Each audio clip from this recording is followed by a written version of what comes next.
I think as far as influences on me, first and foremost were my parents. They loved God, loved family. I was the oldest of, I am the oldest of four children, but my parents were huge influences on me. Very moral, ethical, and God-fearing people.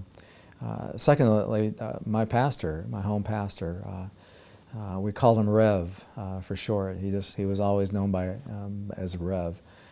This guy was big. I mean, not only big physically, but big in heart and big in mind and big in soul and spirit. And I love this guy and was always intrigued by who he was, who he had become, and the call that he had answered as a young boy.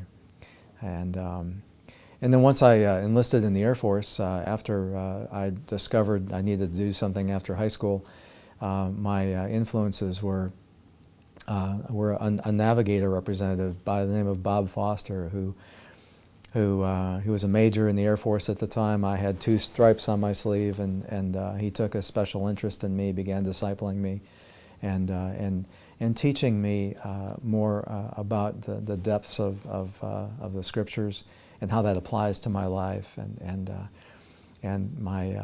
so my collection of mentors is just so deep and rich.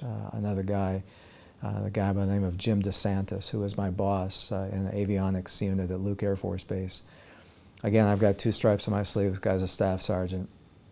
He was hugely influential with me, and that he helped me understand that that there's a big world out there, and there's a lot of opportunities. He encouraged me to look into the Air Force Academy and look into commissioning programs and look beyond being an airman who was just looking for 4 years, get out and go on and do something else. Lots of influences in my life, but those would be the primary ones.